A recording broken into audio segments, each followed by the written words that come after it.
বাংলাদেশে অনেক কিছু ঘটে গেছে গত 2 বছর, মানে 2.5 বছরের কাছাকাছি। কোথা থেকে শুরু করব জানি না। আজকে জাতিসংঘের যে রিপোর্ট বেরিয়েছে তাতে বাংলাদেশের ভবিষ্যৎ খুব ভালো দেখছি না। আমি ভবিষ্যৎ নিয়ে পরে কথা বলবো, অতীতে ফিরে যাই। 5ই আগস্ট 2024-এর কথা বলতে চাই। আমার কাছে আপনার কাছে সবচেয়ে প্রথম প্রশ্ন হচ্ছে যে আপনি 5ই আগস্ট পর্যন্ত এসবির প্রধান ছিলেন, অর্থাৎ রাষ্ট্রের কাছে থাকা সবচেয়ে সংবেদনশীল রাজনৈতিক এবং নিরাপত্তা গোয়েন্দা তথ্য আপনার টেবিলে আসতো। এখন এতদিন পরে দাঁড়িয়ে আপনি কি পরিষ্কার করে আমাদেরকে বলবেন যে জুলাই আন্দোলনের আড়ালে শেখ হাসিনাকে ক্ষমতাচ্যুত করার যে সুপরিকল্পিত মেটিকুলাস ডিজাইনের কথা ডক্টর ইউনূস বলেছিলেন, সেটি আপনাদের গোয়েন্দা মূল্যায়নে ধরা পড়েছিল কিনা? ধরা পড়লে কোনো বিদেশি রাষ্ট্র এতে বা দেশি কারা এতে যুক্ত ছিল, এবং আপনি কাকে সতর্ক করেছিলেন? 3টি প্রশ্ন এখানে। Thank you. আপনাকেও অনেক ধন্যবাদ, এবং সেই সাথে এই প্রোগ্রাম যারা দেখবেন সবাইকে আমি অগ্রিম ধন্যবাদ জানাচ্ছি এবং শুভেচ্ছা জানাচ্ছি।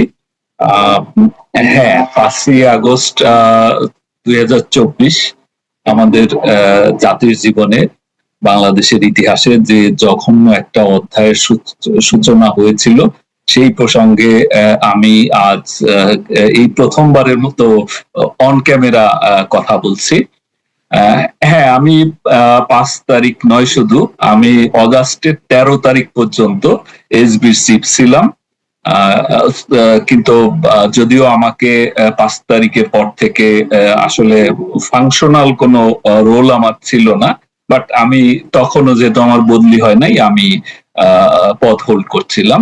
তো স্পেশাল ব্রাঞ্চ মূলত গোয়েন্দা সংস্থা, একটা নন অপারেশনাল ইউনিট বাংলাদেশ পুলিশের, এবং এটা মূলত সরাসরি, যদিও অ্যাডমিনিস্ট্রেটিভলি ইন্সপেক্টর জেনারেল বা হোম মিনিস্ট্রির অধীনে, কিন্তু সাধারণত তাদেরকে রিপোর্ট করার পাশাপাশি সরাসরি সরকার প্রধানের কাছে রিপোর্ট গুলো যেত, স্পেশাল রিপোর্ট গুলো যেত, বা কিছু রুটিন রিপোর্টও যেত, পাশাপাশি সংশ্লিষ্ট যারা যারা সংশ্লিষ্ট কর্তৃপক্ষের কাছেও যেত। তো জুলাই ব্যাপী, অর্থাৎ 24 সালের জুলাই ব্যাপী, যেহেতু জুন মাসের একটি রায়কে কেন্দ্র করেই ঘটনার সূচনা, সেই ঘটনার সেই যে রায়, সেই রায়টি হয়েছিল জুনের প্রথম দিকে, যেখানে কোটা ব্যবস্থা, অর্থাৎ 2018 সালে শুরু হওয়া কোটা আন্দোলন, যেটি বেশ গতি পেয়েছিল, একটা পর্যায়ে সরকার ডিসিশন নেয় এবং সেই অনুযায়ী তারা সমস্ত কোটা পদ্ধতি বাতিল করে। কিন্তু পরবর্তীতে 2021 সালে একটা রিটের ভিত্তিতে, অর্থাৎ ফ্রিডম ফাইটার্সদের সন্তানদের পক্ষ থেকে বা তাদের সন্তান সন্ততিদের পক্ষ থেকে একটা রিট করা হয় যে এই কোটা ব্যবস্থা পুনরায় চালুর জন্য। অ্যাকর্ডিংলি হাইকোর্ট রায় দেওয়ার পর থেকেই আসলে এক ধরনের অসন্তোষ সৃষ্টি হয় ছাত্রদের ভিতরে, এবং এটি মূলত তখন, যেহেতু এটি ছিল জুন মাস, মানে এটা ঈদের ঠিক আগে আগে, ফলে ওই সময়টাতে টুকটাক কিছু ঢাকা বিশ্ববিদ্যালয় কেন্দ্রিক বা আরো 2-1টা বিশ্ববিদ্যালয় কিছু বক্তৃতা বিবৃতি এসেছিল। তো স্পেশাল ব্রাঞ্চের কাজ হলো মূলত তথ্য সংগ্রহ, সেই তথ্য প্রসেস করে সেটাকে ইন্টেলিজেন্স আকারে রূপ দিয়ে সেটি সরকারকে মানে সরবরাহ করা, সরকার প্রধান এবং সংশ্লিষ্ট যারা আছেন তাদেরকে সরবরাহ করা, এবং সেই সাথে কিছু সাজেশন থাকতো যে কি কি করলে এই, অর্থাৎ কেন ঘটনার সৃষ্টি হয়েছে, এটার ফলাফল কি হতে পারে, এবং সেই সাথে সম্ভাব্য উত্তরণের জন্য কি কি করা উচিত। আমাদের রিপোর্টের, স্পেশাল ব্রাঞ্চের রিপোর্টের মানে মোটামুটি এটা টিপিক্যাল একটা ধরন। তো সেই ক্ষেত্রে আমার যতদূর মনে পড়ে যে জুন মাসের বোধহয় মাঝামাঝির দিকে ঈদ ছিল, তার আগেই সর্বশেষ ওয়ার্কিং ডেতে আমরা সরকারের কাছে একটা রিপোর্ট পেশ করি। সেই রিপোর্ট সরকার প্রধান ছাড়াও স্বরাষ্ট্রমন্ত্রী, শিক্ষামন্ত্রী এবং ইন্সপেক্টর জেনারেলের কাছেও কপি যায়, এবং যতদূর মনে পড়ে ঢাকার কমিশনারের কাছে, পুলিশ কমিশনারকেও, সেখানে আমরা বলি যে যেহেতু শিক্ষা প্রতিষ্ঠান বন্ধ হয়ে যাচ্ছে, এই কারণে আপাতত হয়তো এটা নিয়ে খুব বেশি হইচই হবে না, কিন্তু জুনের শেষ দিকে যখন শিক্ষা প্রতিষ্ঠান খুলবে, বিশেষ করে বিশ্ববিদ্যালয়, তখন এটা নিয়ে একটা সমস্যা তৈরি হতে পারে এবং এটা নিয়ে সেই 18-র মতো আরেকটা মানে আন্দোলন সেটি শুরু হতে পারে। এবং সেই ক্ষেত্রে সেই আন্দোলন, কারণ আমরা জানি যে সরকার বিরোধী পক্ষগুলো, নানা পক্ষ কোনোভাবেই যেহেতু সরকারকে বিপদে ফেলতে পারছিল না, এবং সেই রিপোর্টেই সতর্ক করা হয় যে এই ধরনের অবস্থা তৈরি হলে সেইটা সুযোগ দেশি বিদেশি যারা সরকারের বিরুদ্ধ শক্তি আছে তারা সেই সুযোগ নিতে পারে।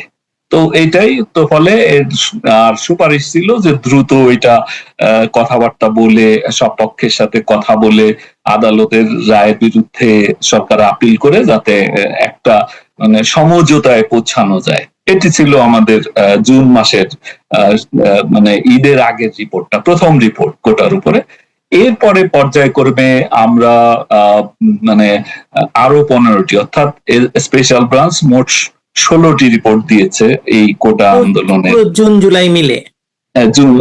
জুন মাসে একটাই বা শেষ দিকে দেয়া হয়েছিল কিনা আমার মনে নাই, বাট 4 তারিখ রাত পর্যন্ত, অর্থাৎ 4 আগস্ট পর্যন্ত আমরা রিপোর্ট দিয়েছি।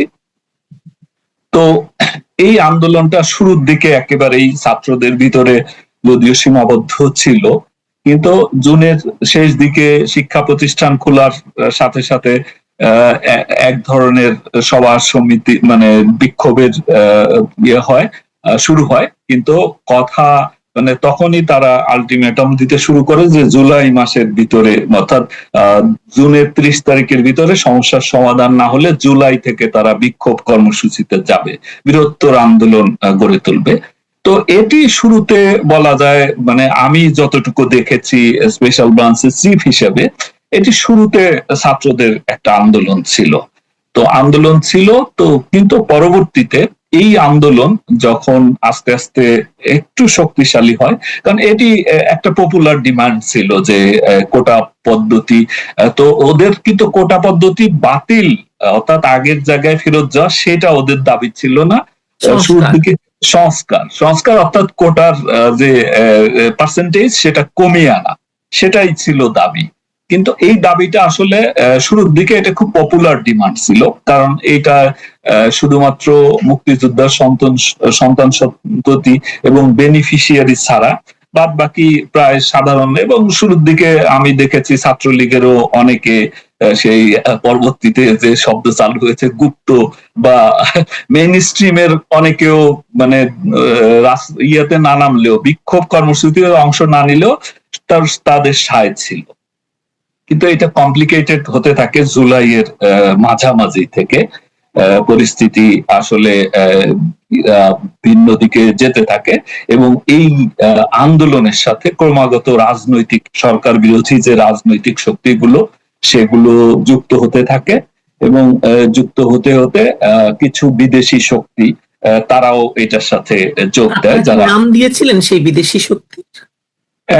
হ্যাঁ, আমরা নাম দিয়েছি এবং এই বিদেশি শক্তি যে কার্যকর এইরকম একটা রিপোর্ট, আমি এরকম একটা নয় 2টি রিপোর্ট, যে এই যে অর্থাৎ 24 অগাস্ট মাসের 8 তারিখে যে সরকার গঠিত হলো, যে বলা যায় যে এখন দেশের মানুষই বলছে যে একটা কলঙ্কিত সরকার, যেটা ইন্টারিম গভর্নমেন্ট, সেই সরকারের একটা রূপরেখা, সেটা 2023 সালের মার্চ মাসে একটা রিপোর্টে যে আবারও আপনাকে এই প্রশ্নটি করি, আপনি আবারও বলেন। 2023 সালের মার্চ মাসে আপনি এরকম একটি রিপোর্ট দিয়েছিলেন যেখানে 2024 সালে এরকম একটি সরকার গঠিত হতে পারে, তার একটি রূপরেখা আপনি দিয়েছিলেন।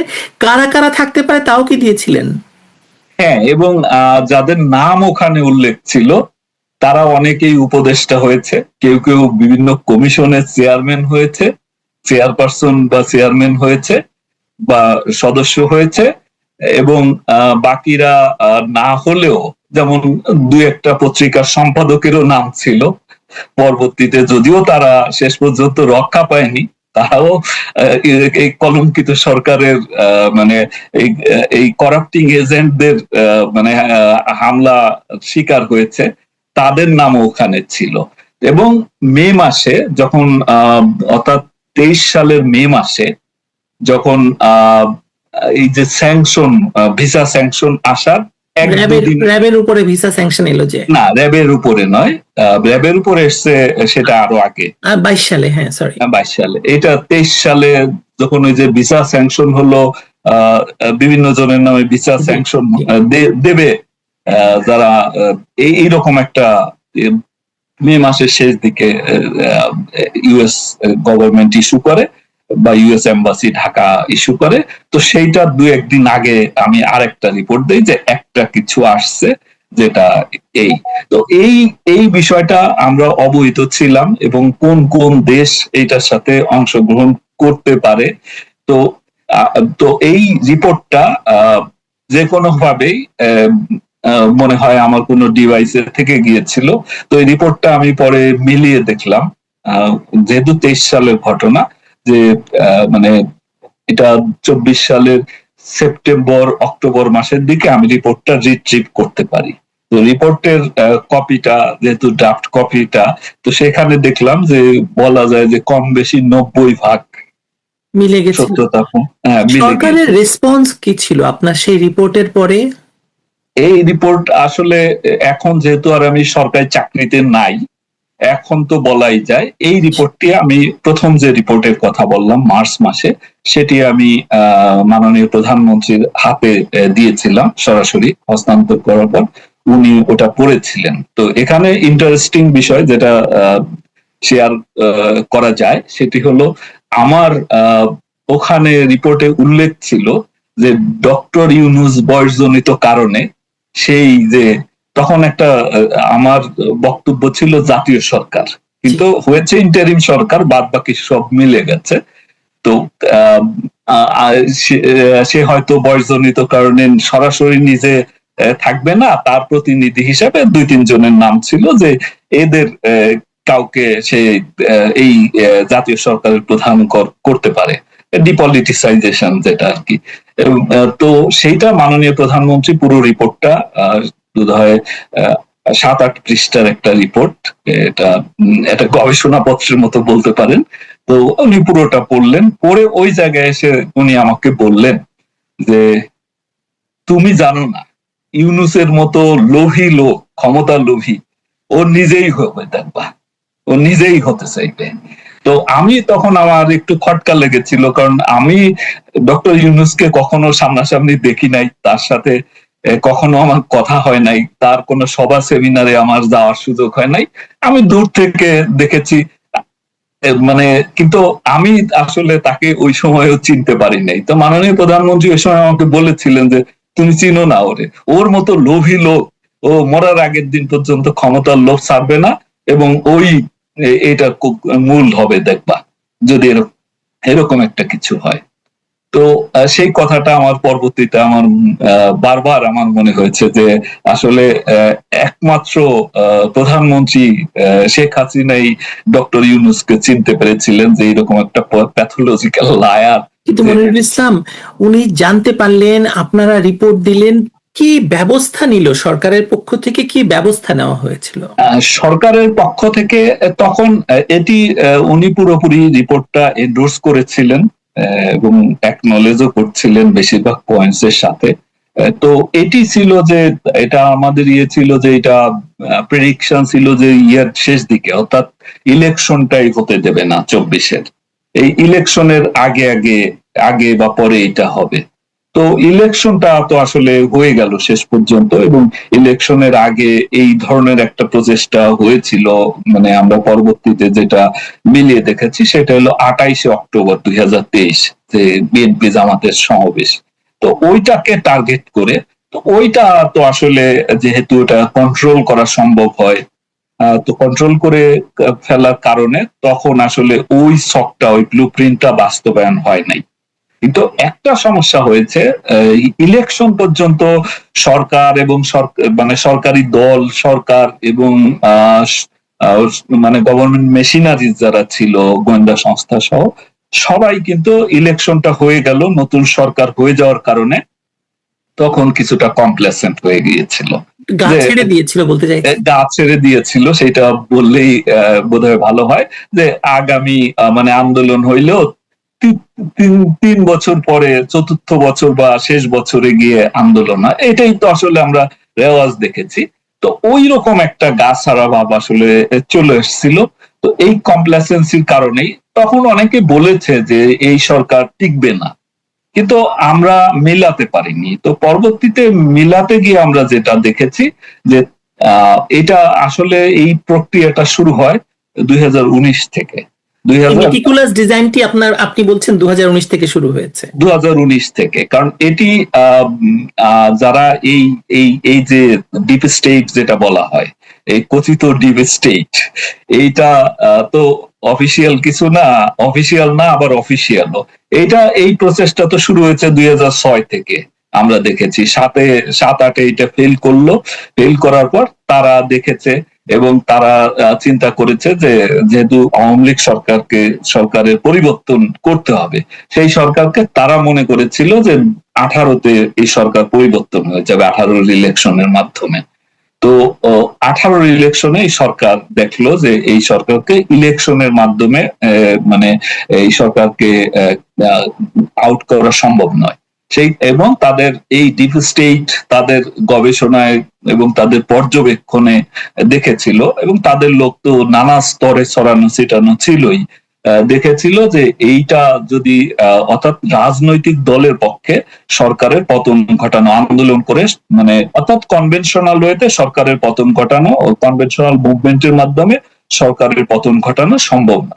তো সেই কারণেই তারা দেখলো যে দুটো আন্দোলনকে তারা আসলে টেস্ট কেস হিসেবে নিয়েছিল। একটা হলো আপনার মনে আছে নিরাপদ সড়ক আন্দোলন, যখন সরকারকে বেশ বেকায়দায় ফেলে দিয়েছিল, এবং পরবর্তীতে 2018 সালের কোটা আন্দোলন। তখনই এই ডিপ স্টেট তারা ডিপ স্টেট এবং ডিপ স্টেটের যারা এজেন্ট বাংলাদেশে আছে, তারা মানে তারা একটা সিদ্ধান্তে উপনীত হয় যে যদি কোনো কিছু করতে হয়, অর্থাৎ পরিবর্তন ঘটাতে হলে এটা ছাত্রদেরকে, তরুণদেরকে এই কাজে লাগাতে হবে। তো সেই লক্ষ্যেই তারা আগে থেকেই, যেহেতু তাদের এই তরুণদের তারা, এবং ততদিনে বৈশ্বিকভাবে অনেকগুলো কালার রেভলিউশন হয়ে গেছে, কালার হয়ে গেছে টেস্ট কেস গুলো তারা একেবারে বাস্তবে রূপ লাভ হয়েছে। 14 সালে তো দেখলাম আমরা ইউক্রেনে যেটা হলো, এবং পরবর্তীতে আরো কিছু কিছু জায়গায় পাকিস্তানে অবশ্য কালার রেভলিউশন বলা যাবে না, না একদমই নয়, এটা হ্যাঁ, শ্রীলঙ্কা বা পাকিস্তানের বিষয়টা একটু ভিন্ন ছিল। তো বাংলাদেশে তো ওই অবস্থাটা আমরা আশঙ্কা করছিলাম যে যেমন শ্রীলঙ্কার ঘটনাটি যখন ঘটে, তখন শ্রীলঙ্কার ঘটনার যে রেশ বাংলাদেশেও ওইটার ইম্প্যাক্ট কি পড়তে পারে অর্থনৈতিক ব্যবস্থা।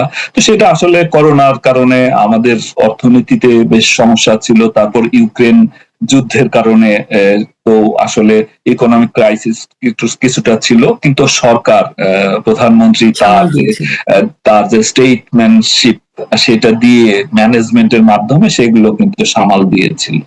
তো ফলে কিন্তু এই যে এজেন্টদের প্রশিক্ষিত করা, নানা প্রোগ্রামের ছদ্মাবরণে ডিপ স্টেট একটা মানে তারা বিকল্প শক্তি যেটা তৈরি করছিল, কিন্তু তারা ঠিক কখন এটাকে কাজে লাগাবে সেই বিষয়টা হয়তো স্থির ছিল না।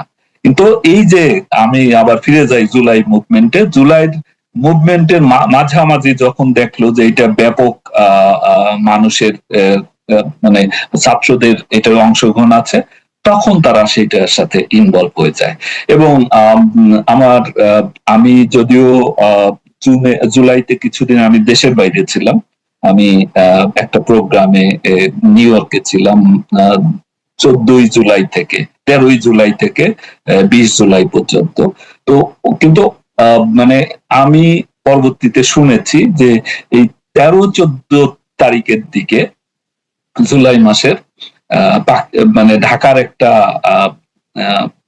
এম্বাসিতে, মিশনে আর এক অ্যাম্বাসেডর আসে এবং তারা বিএনপি এবং জামাতের সাথে মিটিং করে। এটা 13 এবং 14 জুলাই বলছেন আপনি? 13 কিংবা 14 জুলাই হবে, আমি যেটা পরবর্তীতে আমি জানতে পেরেছি, কারণ ওই আমি যেহেতু ট্যুরে মানে ট্রাভেল করছিলাম ওই সময় আমি জানতে পারিনি, পরবর্তীতে আমি জানতে পারি। তো এইটা তো অর্থাৎ এই তখন থেকে আর কি। এবং আপনার মনে আছে যে শুরুর দিকে রাজনৈতিক বিশেষ করে বিএনপির যে মহাসচিব ছিলেন, বারবার বলছে যে আমরা নাই, আমরা নাই। 18-19 তারিখের দিকে উনি বলছেন, মহাসচিব বলছেন যে আমরা এই আন্দোলনের সাথে নাই, ছাত্রদল ছাত্রদের আন্দোলন সমর্থন করছে। তো তো ফলে এই সময়টাতে এই ডিপ স্টেট তারা দেখলো যে এই সুযোগটাকে তারা কাজে লাগাতে পারে। তখনই তাদের নানা দিকে যে এজেন্ট ছিল, বিশেষ করে বিদেশে কিছু অনলাইন অ্যাক্টিভিস্ট, দেশের ভিতরে এবং বাইরে অনলাইন অ্যাক্টিভিস্ট, এদের কাজে লাগায় এবং 14 তারিখের মাননীয় প্রধানমন্ত্রীর যে প্রেস কনফারেন্সের বক্তব্য সেইটাকে টুইস্ট করে সরিয়ে দেয়। 15 তারিখে মাননীয় ওই সময়কার যোগাযোগ মন্ত্রী এবং বিএনপির আওয়ামী লীগের সাধারণ সম্পাদক উনার বক্তব্যকে এক ধরনের টুইস্ট করে এটা কেউ ছড়িয়ে দেয় এবং 16 তারিখে রংপুরের আবু সাইদ ঘটনাটি সেটি থেকে তখন মোটামুটি সকল যারা বিদেশি শক্তি এবং বিদেশি শক্তি যারা ছিল, যারা কোনোভাবেই আওয়ামী লীগকে ক্ষমতায় দেখতে চাচ্ছিল না, তারা তখন সর্বশক্তি নিয়োগ করে। এবং আমি একটু মনিরুল ইসলাম আপনার কাছে প্রশ্ন করি, সেটা হচ্ছে ধরুন আমরা দেখতে পেলাম যে অনেকগুলো অ্যাক্টরকে অ্যাক্টিভেট করা হলো এবং পরবর্তীতে তো প্রমাণ হচ্ছে এই ধরেন 7.62 রাইফেলের গুলি থেকে শুরু করে স্নাইপার রাইফেলের গুলি থেকে শুরু করে এবং এই যে জানালায় মানে বাড়ির ভেতর দাঁড়িয়ে থাকা মানুষকে গুলি করা হয়, যেটা বলা হয়েছে র্যাব গুলি করেছে হেলিকপ্টার থেকে। পরবর্তীতে দেখা গেল যে হেলিকপ্টার থেকে গুলি করা হয়নি, ওখানে কেউ না কেউ স্নাইপার মানে গুলি করেছিল। এই পুরো ডটগুলো মেলালে তাহলে, এবং আসিফ মাহমুদ সজীব ভুইয়া পরবর্তীতে একটি সাক্ষাৎকারে বলেছেন তাদের সশস্ত্র যুদ্ধের প্রস্তুতি ছিল, তারা নিশ্চয়ই দেশের ভেতর ট্রেনিং নিয়েছিল, তাদের অস্ত্র এসেছিল। এবং আমি পরবর্তীতে আমার রিসার্চ বলছে যে কিছু অস্ত্র মমতা বন্দ্যোপাধ্যায়ের সরকারের জ্ঞাতসারে বাংলাদেশে প্রবেশ করেছিল। আপনি এই বিষয়ে আমাকে যদি একটু আলোকিত করেন। দেখুন, অস্ত্র, অবৈধ অস্ত্রের সংগ্রহ করা কোনো কঠিন কাজ নয় বাংলাদেশের মতো দেশে। এখানে ভারতে অনেক জায়গায় এই অবৈধ অস্ত্রের কারখানা আছে, যেটা সরকারের অজ্ঞাতসারেই হয়। তারপরে মিয়ানমারে একটা ইনসার্জেন্সি অবস্থা চলছে বাংলাদেশের সীমান্তে, সেখানে মানে আরসা আরএসও দের কাছে অস্ত্র আছে আরাকান আর্মির কাছে। ওইদিকে কুকিচিন যেটা, তাদের কাছে অস্ত্র আছে। ইন্ডিয়ার অনেকগুলো ইনসার্জেন্ট গ্রুপ আছে যাদের কাছে অস্ত্র আসে। আমরা তো 10টা তো সেটা ইনসার্জেন্ট গ্রুপগুলোকে যেমন নানাভাবে আইএসআই তাদের সাপোর্ট করে, অস্ত্র সরবরাহ করে। আমরা 10 ট্রাক অস্ত্রের কথা জানি। এইরকম 10 ট্রাক যে হয়তো একটা ধরা পড়েছে, বাকি 10 ট্রাক না হোক 2-5 ট্রাক তো বিভিন্ন সময় এসছে, যেটা আসলে আমাদের যেহেতু নিরাপত্তা ব্যবস্থা মানে বর্ডার সুরক্ষা তো এত স্ট্রং নয়, তো সেটা সম্ভব। তো ফলে অবৈধ অস্ত্র তো, এবং বাংলাদেশেও কক্সবাজারের মহেশখালী এবং চকরিয়া, এখন ওটা ঈদগড় বা ঈদগাহ বলে, ওই জায়গায় এই অস্ত্র মানে লোকাল অস্ত্র বহু বছর ধরে কিছু মানুষ বানায় দেশি অস্ত্র। তো ফলে মানুষ তো মানে কার্যকর গুলি করা তো আসলে কোনো মানে হাত কামারের দোকানেই বানাক আর যেখানেই বানাক, গুলি ফুটলেই তো হলো, এটা তো মানুষ মারে। আর আমরা জানি যে বিভিন্ন সময় আন্দোলনের গতি বৃদ্ধি করার জন্য, যেমন কয়েক বছর আগে আমাদের একজন রাজনৈতিক নেতা যিনি মাহমুদুর রহমান মান্না, তার একটা বক্তব্য কিন্তু ভাইরাল হয়েছিল, যে উনি বলছিল যে একটা লাশ পড়লে তখন তো ফলে ডাকসুতে একটা লাশ পড়লে বা ঢাকা বিশ্ববিদ্যালয়ে একটা লাশ পেলে ঢাকা আন্দোলনটা চাঙ্গা বিশ্ববিদ্যালয়, হয়ে উঠবে। হ্যাঁ। তো তো এইটার তো ফলে সকল ধরনের যে তৎপরতা তাদের ছিল, ডিপ স্টেট এবং তাদের এজেন্টদের, পাশাপাশি সরকার বিরোধী শক্তিগুলো এবং হিজবুত তাহরির, তারপরে আনসার ইসলাম, হেফাজতের একটা অংশ, উগ্র অংশটা, এরা সবাই কিন্তু এটার সাথে ইনভলভ হয়ে গিয়েছিল। পাশাপাশি আমরা জানি যে মানে পলিটিক্যাল জামাতে ইসলামের যেমন একটা ক্যাডার বাহিনী আছে, প্রশিক্ষিত ক্যাডার আছে, ঠিক তেমনি ভাবে অন্যান্য দলেও কিছু তো অস্ত্রধারী লোক থাকেই, যেটা বিএনপিতে, আওয়ামী লীগেও কিছু ছিল, বিএনপিতেও তো একটা বড় অংশ আছে অস্ত্রধারী। তো ফলে এই সকল অস্ত্র ব্যবহার হয়েছে। পাশাপাশি 18 তারিখের দিকে নরসিংদীর কারাগারটা একেবারে সকল অস্ত্র, 86 এর মতো বোধহয় আধুনিক অস্ত্র, তো এগুলো লুট হয়ে যায়। এবং আমি গিয়েছি, আমি বোধহয় 22 তারিখের দিকে আমি ওইটা ইন্সপেক্টর জেনারেল, আমরা ওইটা সরেজমিনে দেখতে গিয়েছিলাম। পুরো জেলখানাটা একেবারে জ্বালিয়ে দিয়েছে, পুড়িয়ে ছাই করে দিয়েছে। তো ফলে অস্ত্রের যোগান আসা খুব কঠিন কাজ নয় আমাদের পার্বত্য অঞ্চলে।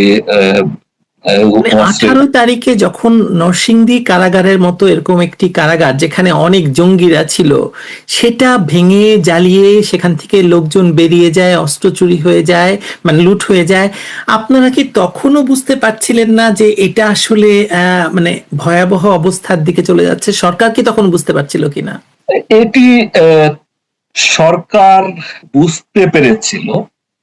মানে এটা তো 19 তারিখে সরকারের, মানে সরকার, আমার আমি যেহেতু সরকারি চাকরিতে নাই, সেই হিসেবে বলতে পারি যে আমার যে অবজারভেশন সেটা হলো যে 18 তারিখ পর্যন্ত আসলে সরকার এটাকে, এদের শক্তিটাকে আন্ডারস্টিমেট করেছিল। 19 তারিখে গিয়ে সরকার বুঝতে পারে, যে কারণে 19 তারিখেই মিটিং করে 20 তারিখ থেকে কারফিউ এবং যে সেনাবাহিনী মোতায়েনের সিদ্ধান্ত নেয়।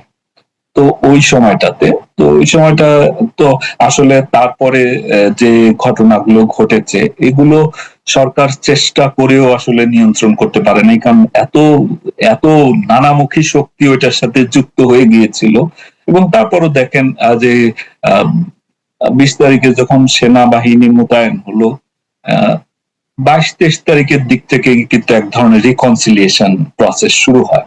21 তারিখে যেমন রায়টা হয়, জুলাইয়ের 21 তারিখে অ্যাপিলেট ডিভিশন রায় দেয় যে, অর্থাৎ হাইকোর্টের রায়টাকে স্থগিত করে দেয়, অর্থাৎ আগের সেই ইয়েতে চলে যায়, যে কোটাবিহীন যেটা এখনো আছে, তো সেটা হয়ে যায়। তো ফলে ওইটার কারণে একটা তো কিছুটা কিছু লোক তো, যারা সাধারণ ছাত্ররা, ওখান থেকে কিন্তু কেটে পড়ে। কিন্তু তখন রাজনৈতিক শক্তিগুলো, পাশাপাশি যারা এই যে সন্ত্রাসী বাহিনীগুলো, এরা কিন্তু তখন এই আন্দোলনটা চালিয়ে গেছে। আপনি কিশোর গ্যাং ব্যাপারটাকে কিভাবে দেখেন? কিশোর গ্যাং এর যুক্ত হওয়া এবং সারা বাংলাদেশ থেকে কিশোর গ্যাংদের নিয়ে এসে ঢাকায়, চিটাগাং এর মতো জায়গায় ব্যবহার করা। দেখুন, সারা দেশ থেকেও আনার দরকার নাই। ঢাকা এবং ঢাকার আউটস্কার্টে যারা আছে, এরাই তো সংখ্যায় মানে 50,000-এর উপরে হবে আমার ধারণা। কারণ 50,000? হ্যাঁ, আপনার এদিকে সাভার, কেরানীগঞ্জ, নারায়ণগঞ্জ, তারপরে এই গাজীপুরের কিছু অংশ, অর্থাৎ টঙ্গী গার্মেন্টস এলাকা, তারপরে কিছু মাদ্রাসা ছাত্র আছে যারা, বিশেষ করে তামিরুল মিল্লাত যে মাদ্রাসা টঙ্গীতে সবচেয়ে বড় মাদ্রাসা, যাত্রাবাড়িতে ওদের শাখা আছে। ঢাকা শহর তো চারদিক দিয়ে মাদ্রাসা দিয়ে ঘেরা। হ্যাঁ, আপনার প্রবেশ পথগুলো, ঢাকা শহরের প্রবেশ পথগুলোই তো পুরোপুরি অরক্ষিত। এই মাদ্রাসা কুতুবদিয়া ওইখানে, এই পাশে তামিরুল মিল্লাত, এই পাশে হচ্ছে কি যেন এই কেরানীগঞ্জে যেটা আর কি, ওই মাদ্রাসাটা। একটা না মাদ্রাসা, এখানে 1000 খানেক মাদ্রাসা হবে ঢাকার আউটস্কার্টে সব মিলিয়ে। তো সবগুলো মাদ্রাসায় তো আর আসলে এই মিলিটেন্সি ট্রেনিং করেও না। অনেক মাদ্রাসা আছে তারা এগুলোর সাথে ইনভলভ হয় না। তো এই এই যে এবং আপনি যদি দেখেন যে 21 তারিখের পর যখন রায়টা ঘোষণা হলো, তখন কিছু মানুষ ডিসইন্টারেস্টেড হয়ে গেল এই আন্দোলন থেকে। তারপরে আহ, সরকার ঘোষণা দিল, একটা জুডিশিয়াল কমিশন করলো যে সকল হত্যাকাণ্ডের কারণ, মানে এই হত্যাকাণ্ডের জন্য কারা দায়ী তাদেরকে চিহ্নিত করার জন্য জুডিশিয়াল কমিশন হলো। পরবর্তীতে এই কমিশনের সদস্য প্রথমে হাইকোর্টের একজন জাস্টিসকে দিয়ে হলো, পরে বাড়ালো। তারপর মাননীয় প্রধানমন্ত্রী ওই সময়ে বিভিন্ন হাসপাতালে আহতদের দেখতে গেলেন এবং উনি গিয়ে ঘোষণা দিলেন যে বিনা মূল্যে এদের চিকিৎসা হবে এবং চিকিৎসা না করে যাতে কেউ বের হতে না পারে, যেটাকে দেখলাম যে এই যে অ্যাডভোকেট তাজুল সাহেব যেটা মিস ইন্টারপ্রেট করলো। ওই বেটা তো আসলে ইংরেজি কিছু বোঝে না, যে কারণে ও আর মিনিংটাও বুঝতে না পেরে মিস ইন্টারপ্রেট করেছে। এবং একই সাথে উনি এসবি কে একটা দায়িত্ব, হোম মিনিস্ট্রিকে একটা দায়িত্ব দিয়েছিলেন যে আবু সাইদ সহ যারা মারা গেছে তাদের পরিবার বর্গের সাথে উনি মাননীয় প্রধানমন্ত্রী কথা বলবেন। অ্যাকর্ডিংলি আমরা প্রথম পর্যায়ে 27টার মতো ফ্যামিলি, যেখানে আবু সাইদের বাবা এবং ভাই আরো বেশ কিছু যারা মারা গিয়েছিল তাদের পরিবারকে আমরা ঢাকায় নিয়ে আসলাম এবং এনে গণভবনে তাদেরকে হাজির করলাম। মাননীয় প্রধানমন্ত্রী প্রত্যেকের সাথে কথা বললেন, তাদের সান্ত্বনা দিলেন এবং তাদের যারা মারা গেছে তাদের হত্যার বিচার করবেন, যদি কাদের হাতে মারা গেছে সেটি নির্ধারণের পর, এবং প্রত্যেককে 20 লক্ষ টাকা করে ক্ষতিপূরণ দিলেন। এবং উনি ঘোষণা দিলেন যে যারা এইখানে ক্ষতিগ্রস্ত হয়েছে সবাইকে উনি ক্ষতিপূরণ দেবেন। তো তখন কিন্তু আন্দোলন কিছুটা, মানে সাধারণ যারা ছাত্ররা ছিল তারা কিন্তু তখন অনেকেই আন্দোলনে ইন্টারেস্ট হারাই ফেলছে, কিন্তু তখন আসলে রাজনীতিবিদরা অর্থাৎ সরকার মাঠে নেমে গেছে। এবং আমরা জুলাই মাঝামাঝি পরপরই আমরা একটা তথ্য পেলাম যে জামাত ইসলামের নেতারা বলা বলি করছে যে এই আন্দোলন, অর্থাৎ তারা যে সমন্বয়ক এবং সহ সমন্বয়ক করলো, অর্থাৎ সমন্বয়কের সংখ্যা বাড়লো 6 থেকে, তো ওইটা তখনই তারা বলছে যে এই 5-6 জন থাকুক না থাকুক কিচ্ছু আসে যায় না, এখন আন্দোলন আমাদের হাতে এবং আমরা এই যে, কারণ সমন্বয়ক সহ সমন্বয়কদের অধিকাংশ আমাদের লোক, কাজে এই আন্দোলন আমরা এই সরকারকে যেতে হবে, এইটা সিদ্ধান্ত। এবং 26 বা 27 তারিখের দিকে যতদূর মনে পড়ে মির্জা ফখরুল সাহেব যখন ঘোষণা দিলেন যে সরকার পতনের আন্দোলন, এক দফার আন্দোলন, তখন আসলে এই আন্দোলনটা ছাত্র আন্দোলনের ছিল না। তো তখন সেনাবাহিনী অনেকটা ইনঅ্যাক্টিভ হয়ে গিয়েছে। তার মানে তো আপনারা, মানে এসবি আসলে সরকার পতনের পরিকল্পনার ইঙ্গিত আগে থেকেই পেয়ে গেল, তাহলে 5ই আগস্ট রাষ্ট্র এত দ্রুত ভেঙে পড়লো কি করে? এটি আসলে বলতে হবে যে এইটি ডিপ স্টেটের একটা ইনফ্লুয়েন্স বাংলাদেশে সেনাবাহিনীর ভিতরেও ছিল। সেনাবাহিনীতে একটা ডিপ স্টেট, যেহেতু সেনাবাহিনী বাংলাদেশে মানে অ্যাডমিনিস্ট্রেটিভ সার্ভিস বা পুলিশ বা অন্যান্য জুডিশিয়ারি সবার চাইতে ওইখানে তারা অপেক্ষা কিন্তু একটা ইনস্টিটিউশনালাইজড অর্গানাইজেশন এবং শক্তিশালী অর্গানাইজেশন। কারণ দেখেন আপনি 5 তারিখের পরে কোনো ইভেন স্কুলের হেডমাস্টার পর্যন্ত বদল হয়ে গেছে, কিন্তু 3 বাহিনী প্রধান কিন্তু রয়ে গেছে। বিজিবির যে ডিজি, যার এই আন্দোলন দমন করার জন্য যার আগ্রহ ছিল সবচেয়ে বেশি এবং সবচেয়ে বেশি যে তৎপর ছিল, সেও থেকে গেছে। অর্থাৎ এখানে রিটায়ার্ড এবং সার্ভিং গ্রুপের ভিতরে ডিপ স্টেট কাজ করে। তাদের একটা মিনি ডিপ স্টেট আছে, যেটা সবসময় সরকারের পক্ষে কাজ করে তা নয়, সরকারের বিপক্ষে ও কাজ করে এবং তারা মূল ডিপ স্টেটের সাথে মিলেমিশে কাজ করে। তো এখানে আমরা দেখেছি যে সেনাবাহিনীর একটা অংশ আসলে বলা যায় যে এই মানে এই সরকারের যে একটা পরিকল্পনা ছিল যে কিভাবে এই আন্দোলনটা থামিয়ে দেওয়া যাবে, সেইটার পিছনে ছুরিকাঘাত করেছে। যেমন আপনি যদি লক্ষ্য করেছেন কিনা আমি জানি না, হারুন ইজহার চিটগাংয়ের, জি, সে কিন্তু প্রকাশ্যেই বলেছে যে তাকে তাকে ফোন করেছিল একজন হ্যাঁ কর্নেল মেজর বা লেফটেন্যান্ট কর্নেল বা কর্নেল, কর্নেল র্যাঙ্কের হ্যাঁ, যে কোনোভাবে আন্দোলন থামাবেন না। তো এখানে কিছু রিটায়ার্ড এবং সার্ভিং কিছু লোক ছিল, সেটা আমরা বুঝতে পারছি। এইটা যে কারণে এই এই আন্দোলন যে তো আপনাদের মধ্যে, এসবির মধ্যে, ডিবির মধ্যে, ডিজিএফআই এর মধ্যে সমন্বয়, এনএসআই এর মধ্যে সমন্বয় কেমন ছিল? নাকি মানে রাজনৈতিক সরকার সেটি শোনেনি, আপনাদের বিশ্বাস করেনি, নাকি সেনাবাহিনী, পুলিশ এবং গোয়েন্দা কাঠামোর কোনো কোনো অংশ শেষ মুহূর্তে সরকারের নির্দেশ মানতে অস্বীকৃতি জানিয়েছিল, কোনটা? এটি তিন গোয়েন্দা সংস্থার ভিতরে মোটামুটি সমন্বয় ছিল, এবং গোয়েন্দা সংস্থার সাথে পুলিশের ইউনিফর্ম পুলিশ যারা ছিল, বিজিবি, র্যাব, তাদেরও সমন্বয় ছিল।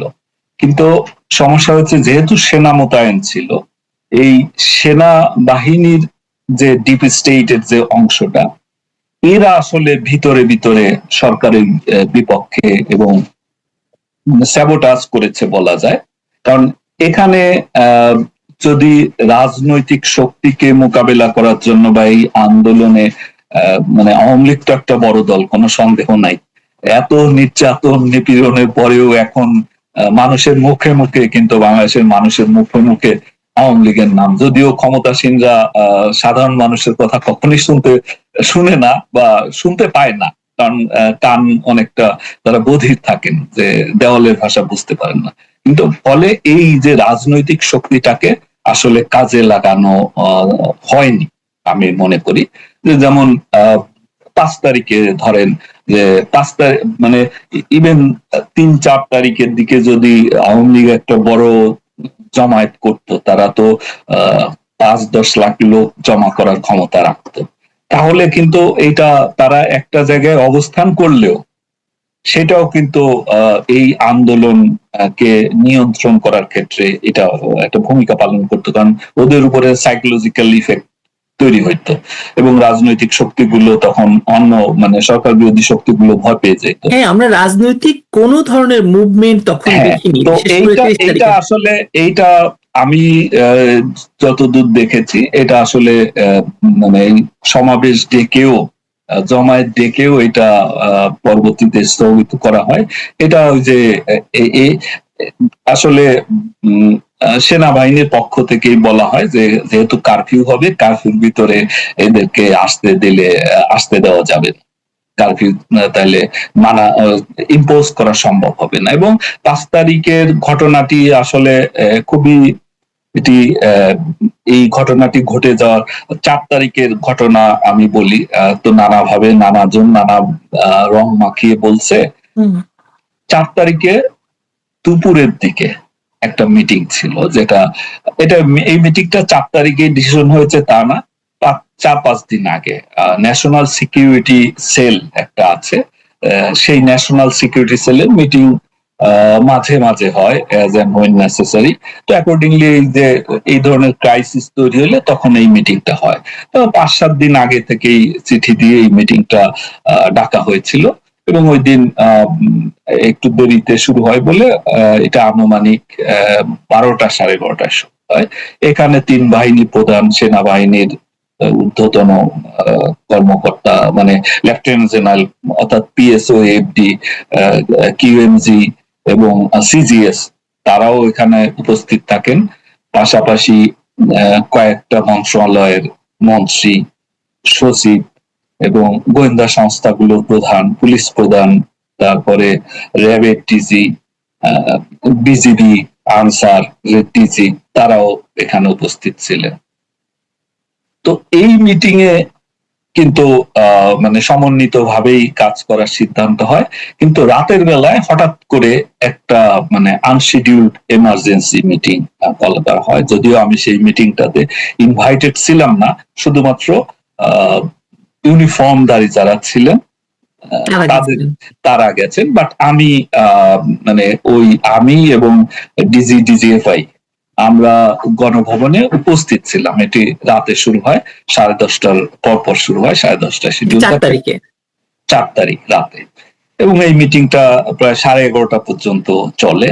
তো তো ওই মিটিং এ তিন বাহিনী প্রধান এবং ওই তিন বাহিনীর প্রধানের সাথেই তাদের যারা খুব ক্লোজলি কাজ করেন, অর্থাৎ সেকেন্ড ম্যান থার্ড ম্যান, তারাও ছিলেন।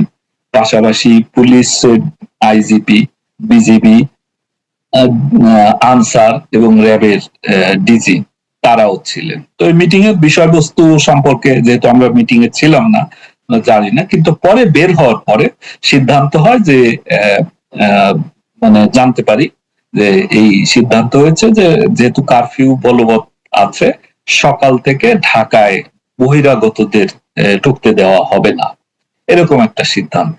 তো সেটাই আবার পরবর্তীতে এইটা সমন্বয়টা কিভাবে হবে, অর্থাৎ ঢাকার এন্ট্রি পয়েন্ট গুলোতে কারা কারা থাকবেন, সেটি অর্থাৎ কোন এন্ট্রি পয়েন্টে কারা নিয়ন্ত্রণ করবেন, সেটির জন্য বলা হয় যে ঠিক আছে, নিজেদের ভিতর একটা সমন্বয় করার জন্য একটা ছোটখাটো মিটিং এর মতো। তো অ্যাকর্ডিংলি ওই রাতে ওখান থেকে ক্যান্টনমেন্টে যাওয়া হয়। ওই মিটিং, ওখানে আমিও ছিলাম, সেনাবাহিনী তিন বাহিনী প্রধান, অর্থাৎ ওই মিটিং এ যারা ছিলেন তারা সহ। কিন্তু ওখানে যদিও সাবেক ইন্সপেক্টর জেনারেল তার যে কি রাজবন্দির জবানবন্দি দিয়েছেন, এখানে কিছু মিথ্যা কথা আছে, যেমন ওখানে বলেছেন রাজনৈতিক নেতাদের কথা, তারপর শ্রদ্ধেয় শেখ রেহানার কথা বলেছেন, তারা কেউ মিটিং এ ছিলেন না। ওই মিটিং এ ওখানে বাহিরে, অর্থাৎ গণভবনেই লবিতে আমি, ডিজিএফআই আমরা বসাচ্ছিলাম, এবং ওখানে শ্রদ্ধেয় শেখ রেহানা বাইরে ছিলেন।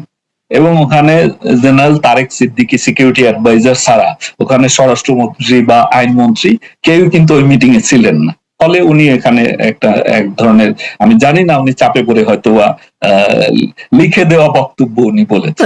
এটা তো মানে পরবর্তীতে বোঝাই যাচ্ছে যে পুরো এই প্রক্রিয়াটাই আসলে ভুল ছিল। আমরা সেটা নিয়ে কথা বলবো পরে, আমি আগে ঘটনাটা শুনি। জি, তখন আমরা ক্যান্টনমেন্টে গেলাম, মানে সিকিউরিটি অ্যাডভাইজার ব্যতীত অন্য যারা এই সরকারি কর্মচারী যারা আছে, অর্থাৎ তিন বাহিনী প্রধান থেকে শুরু করে মিটিং এ যারা উপস্থিত ছিল, পাশাপাশি আমি এবং ডিজিএফআই, এবং আমরা পরবর্তীতে ডিএমপি কমিশনারকেও কল করে নিলাম, এবং পুলিশ হেডকোয়ার্টার্স এর আরো একজন কর্মকর্তাকে কল করে নিলাম। ওইখানে ক্যান্টনমেন্টে সেনাপ্রধান উনি নিজের হাতে লিখলেন যে কোন পয়েন্টে কারা থাকবেন, পাহারা দেবেন, অর্থাৎ এই গার্ডিং করবেন বহিরাগত ঠেকানোর ক্ষেত্রে। সেই ক্ষেত্রে উত্তরার দায়িত্ব দেয়া হলো র্যাবকে, র্যাপিড অ্যাকশন ব্যাটালিয়নকে, যাত্রাবাড়ির দায়িত্ব দেয়া হলো সেনাবাহিনীকে, তারাই নিলেন। এবং এইভাবে বিভিন্ন এলাকা ভাগ হলো, যে যেমন বঙ্গভবন, সেক্রেটারিয়েট, বাংলাদেশ ব্যাংক, তারপরে 32 নম্বর গণভবন, পার্লামেন্ট ভবন, প্রাইম মিনিস্টার্স অফিস, এগুলোর দায়িত্ব সেনাবাহিনী নিলেন যে তারা এগুলো গার্ডিং করবেন। এবং সকাল থেকেই, এবং শাহবাগেও সেনাবাহিনী মোতায়েন থাকবে, তারা নিয়ে বেশিরভাগ দায়িত্ব তারা নিলেন।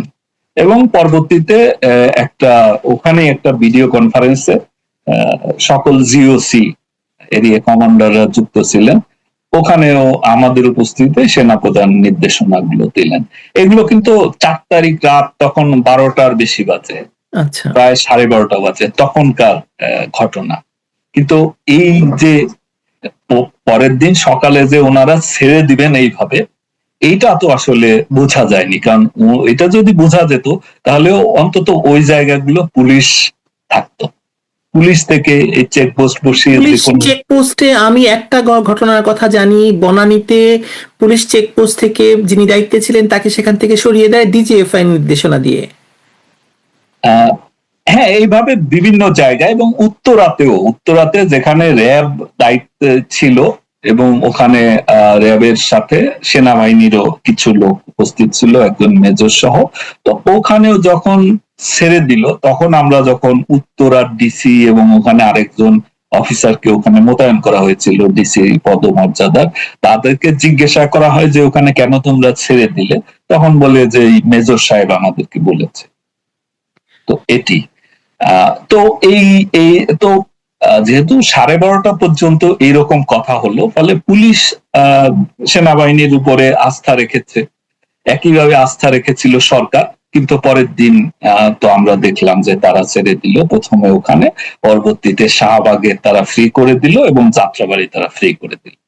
তো ফলে বাদ বাকি জায়গা তো পুলিশ অল্প কিছু জায়গার দায়িত্বে ছিল, তো সেগুলো তারা রক্ষা করতে সক্ষম হয় নাই।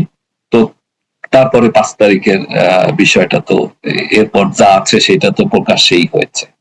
মনিরুল ইসলাম, আমরা এর মধ্যে দেখলাম যে মানে 4-5 তারিখের মধ্যেই পুলিশ হত্যাকাণ্ডের ঘটনা ঘটে গেল এবং তারপরে ভয়াবহ ঘটনা যাত্রাবাড়িতে ঘটলো এবং সারা বাংলাদেশে তো ঘটলোই। আপনি তখনও এসবিতে আছেন, আপনি তখনও এসবির প্রধান। এই যে আপনার কাছে কি অ্যাকাউন্ট আছে যে কত সংখ্যক পুলিশ আসলে মারা গেছে? দেখুন, আমরা যদি শুধু 4-5 তারিখ নিয়ে থাকি পুলিশ হত্যার ঘটনা, তাহলে কিন্তু ঠিক হবে না। এটা আমরা দেখেছি, মানে আমাদের দীর্ঘদিনের অভিজ্ঞতা এবং গত কয়েক বছরের বিশেষ করে অভিজ্ঞতা, এসবি প্রধান হিসাবে বা এসবি প্রধান থাকার আগেও তো পুলিশে ছিলাম, পুলিশের একজন সিনিয়র অফিসার হিসাবে দেখেছি, মানে সরকার বিরোধী শক্তি এবং জঙ্গিরা মনে করতো যে পুলিশ, জঙ্গিদের বিশেষ করে খুব ক্ষোভ ছিল পুলিশের উপরে। তারা মনে করত, তারা ধরেই নিয়েছিল যে মানে ইয়ের কারণে, পুলিশের কারণে তারা বাংলাদেশকে সেই যে অর্থাৎ তাদের কবজায় নিতে পারে না। আইএস এর যে প্রভিন্স, এইটাও ওয়ালিয়া, এটা ঘোষণা করতে পারে নাই, যেটা তাদের 17 সালের মার্চ মাস নাগাদ মানে আইএস এর পক্ষ থেকে বাংলাদেশকে বেঙ্গল প্রভিন্স, বেঙ্গল ওয়ালিয়া এটা ঘোষণা করার কথা ছিল। তো ফলে সেটি তারা ওখানে সফল হয় নাই এবং পরবর্তীতে দেখা গেছে যে বিরোধী দলের যত জ্বালাও পোড়াও আন্দোলন হয়েছে আমরা জানি, হেফাজত থেকে শুরু করে, সেগুলো পুলিশ সফলভাবে সেগুলো নিয়ন্ত্রণ করতে পেরেছে, মানুষের জানমালের নিরাপত্তা সেটি দিতে পেরেছে। আপনার 2015 সালের যে সেই অনির্দিষ্টকালের জন্য অবরোধ, সেই ঘটনার কথা মনে আছে। তো সেই সবগুলো ঘটনাই পুলিশ সাকসেসফুলি ট্যাকল দিয়েছে। ফলে পুলিশের উপরে আসলে ক্ষোভ জমছিল। তো সেই ক্ষোভের বহিঃপ্রকাশ থেকে এবার যেটা আমরা বুঝতে পারলাম যে তারা সিদ্ধান্তই নিয়েছে যে যদি পুলিশকে কাবু করা যায়, পুলিশকে দুর্বল করে ফেলতে পারলে, কারণ পুলিশ হলো রাষ্ট্রের, মানে বাংলাদেশের ইতিহাসে সবচাইতে লয়াল ফোর্স, শেষ মুহূর্ত পর্যন্ত তারা সরকারের পক্ষে কাজ করে। এবারও তাই দেখা গেছে। 5 তারিখে মাননীয় প্রধানমন্ত্রী দেশ ত্যাগের পরেও কিন্তু পুলিশ চেষ্টা করেছে পরিস্থিতি নিয়ন্ত্রণ করার। তো অর্থাৎ তারা আসলে সরকারকে নয়, রাষ্ট্রকে রক্ষা করে, আমরা যতটা বুঝতে পারি। হ্যাঁ, রাষ্ট্রীয় যে সম্পদ সেটি রক্ষার চেষ্টা করে। ফলে 18 তারিখ থেকেই কিন্তু পুলিশকে টার্গেট করে এবং 18 তারিখে ঢাকা শহরে যত মানে পুলিশ বক্স ছিল কিংবা ফাঁড়ি ছিল, অনেকগুলো তারা জ্বালিয়ে পুড়িয়ে দেয়, সম্পূর্ণ পুড়িয়ে দেয়। পুলিশ ভেহিকেল যেখানে যেটা পেয়েছে সেটাকে ধ্বংস করে। পাশাপাশি এই চিত্র তো মনে থাকার কথা যে পুলিশকে ডিউটিরত নয় এমন পুলিশকে তাদেরকে ঝুলিয়ে রেখেছিল। এটা তো 18-19 তারিখের কথা। এবং শুধু তাই নয়, এটা সম্ভবত শুক্রবার ছিল, ওই 19 তারিখ বা 18 তারিখ কোন একদিন শুক্রবার ছিল। মসজিদের মাইক থেকে তারা ঘোষণা করেছে যে বিভিন্ন এলাকায়, মানে প্রাইভেট বাসার মালিক যারা পুলিশকে ভাড়া দিয়েছেন, পুলিশ সদস্যদের বের করে দিতে হবে বাসা থেকে, না হলে ওই বিল্ডিং আগুন দিয়ে পুড়িয়ে দেওয়া হবে। তো এটি তারা টার্গেট করে শুরু করেছে কিন্তু মানে 18 তারিখ থেকে, যে তাদের টার্গেটই ছিল পুলিশ। এবং 4 তারিখে তো মানে 4 তারিখ পর্যন্ত, ইভেন ওই 18-19 তারিখেও অনেকগুলো, ঢাকার বাইরেও অনেকগুলো পুলিশ ফাঁড়ি বা পুলিশ থানা সেগুলো কিন্তু চালিয়ে দেয়। নরসিংদীতে আমরা দেখলাম, ওই জেলখানা পরিদর্শনে যখন গেলাম, এই যে ধ্বংসস্তূপ দেখতে, এরপর কাছাকাছি একটা হাইওয়ে পুলিশ ফাঁড়ি, যারা আসলে জাস্ট হাইওয়ের যানবাহন এইগুলোই নিয়ন্ত্রণ করে, যাদের অপারেশনাল অন্য কোনো কাজ নাই, ল অ্যান্ড অর্ডার, ওইটাও একেবারে ভেঙে চুরে জ্বালিয়ে দেওয়া হয়েছে। এইভাবে অসংখ্য ঘটনা 18-19 তারিখেই কিন্তু ঘটেছে। তো আর এটা চূড়ান্ত রূপ নেয় 4 তারিখে সিরাজগঞ্জে আমরা দেখি যে ওই যে 14 জন পুলিশ সদস্য মারা গেছে। আর 5 তারিখের তো আসলে অনেক পুলিশ সদস্য মারা গেছে, যেগুলো অনেক পুলিশ সদস্য এখন পর্যন্ত কাজে ফেরেনি।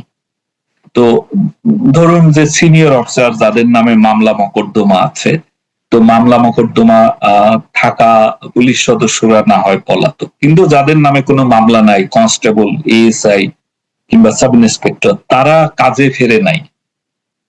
তার মানে এই লোকগুলো মিসিং। এখন এই সংখ্যাটা সফলভাবে এখন পর্যন্ত সরকার কিন্তু আপনার কাছে কোনো আনুমানিক সংখ্যা আছে মনিরুল ইসলাম?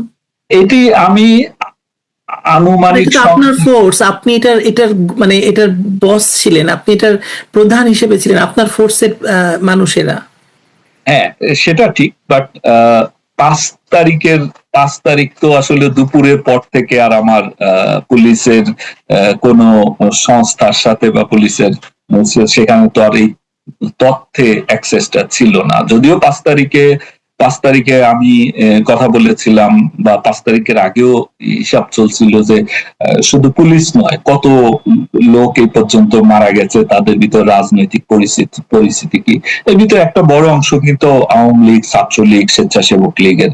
ইভেন 16 তারিখে যে 6 জন মারা গেল, তার ভিতরে ঢাকায় মারা গেল 2 জন, 1 জন বা 2 জন সম্ভবত, শাহজাহান আলী আর ঢাকা কলেজের একটা ছাত্র আর একজন, তারা কিন্তু আওয়ামী লীগ, মানে ওই যে সবুজ আলী ছিল একজনের নাম, ঢাকা কলেজের ছাত্রলীগ, নীলফামারীতে বাড়ি, এবং তার মা বাবা ইয়ে থেকে ফেলে দেওয়া হলো। এবং শাহজাহান নামে একজন ব্যবসায়ী, ক্ষুদ্র ব্যবসায়ী, সে মারা গেল, তার ফ্যামিলি ওই সময় আমরা দেখেছি তারা আওয়ামী লীগ, তারা আন্দোলনে কিন্তু ছিল না। পাশাপাশি চিটং এর ঘটনা, ওই দিন তো চিটং এর 3 জন মারা গেল, যাদেরকে ছাদ থেকে ফেলে দেওয়া হয়েছিল। তো ফলে এই, এবং আবু সাইদের নিয়ে তো অনেক কথা হলো, এবং যেটা বলা যায় যে একটা ট্রিগারিং ইভেন্ট হিসেবে কাজ করেছে। তো সেই ঘটনায় তো ওখানে তো পুলিশ লেথাল উইপন ইউজ করে নাই। পুলিশ এখন লেথাল উইপনের কথা যেহেতু বললেনই মনিরুল ইসলাম, আমরা দেখতে পাচ্ছি যে অনেক ফোন কল, অনেক কিছু এখন লিক করা হচ্ছে। অনেক আপনার সঙ্গে প্রধানমন্ত্রী, সেই সময় প্রধানমন্ত্রীর নিশ্চয়ই কথা হতো কোনোভাবে। এই যে আপনাকে কি নির্দেশনা দিয়েছিল লিথাল উইপন ব্যবহার করার জন্য? মাননীয় প্রধানমন্ত্রী এই বিষয়ে খুবই সংবেদনশীল ছিলেন, এবং উনি সব, মানে আমি যেহেতু কয়েকদিন আমি ছিলাম না, 20 তারিখ পর্যন্ত তো আসলে আমি ছিলাম না, ফলে 18, 19, 20 তারিখের ঘটনা সম্পর্কে আমার কাছে আমি পরে যেটা শুনেছি, তো উনি বারবারই কিন্তু বলতেন, ইভেন নিরাপদ সড়ক আন্দোলন কিংবা 2018 যে কোটা বিরোধী আন্দোলন, বা তার ওই সময়, ওই সমসাময়িক সময় বা তার একটু আগে হয়েছিল, আপনার মনে থাকার কথা, ব্যাট বিরোধী আন্দোলন, প্রাইভেট ইউনিভার্সিটি গুলো, এগুলোর ক্ষেত্রে কিন্তু আমরা যখন একটু শক্তি প্রয়োগের কথা বলতাম, প্রধানমন্ত্রী কিন্তু বলতেন যে না, এদেরকে ওরা করতেছে করুক, ওদের করতে দাও, ওদের নিরাপত্তা দাও।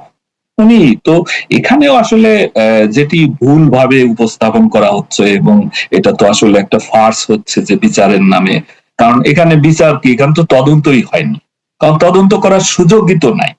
কারণ একই ঘটনায় যেখানে পুলিশ আহত হয়েছে কিংবা নিহত হয়েছে, সেটার ব্যাপারে ইনডেমনিটি দেওয়া হয়েছে।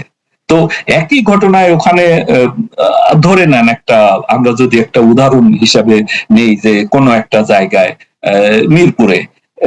মিরপুরের হয়তো 10 নম্বর মোড়ে, 10 নম্বরের মোড়ে ওখানে পুলিশের সাথে জনগণের সংঘর্ষ হয়েছে বা আন্দোলনকারীদের সংঘর্ষ হয়েছে, ওখানে 5 জন, একজন পুলিশ মারা গেছে, 5 জন আহত হয়েছে, আর ওখানে 2 জন বা 3 জন আন্দোলনকারীও মারা গেছে।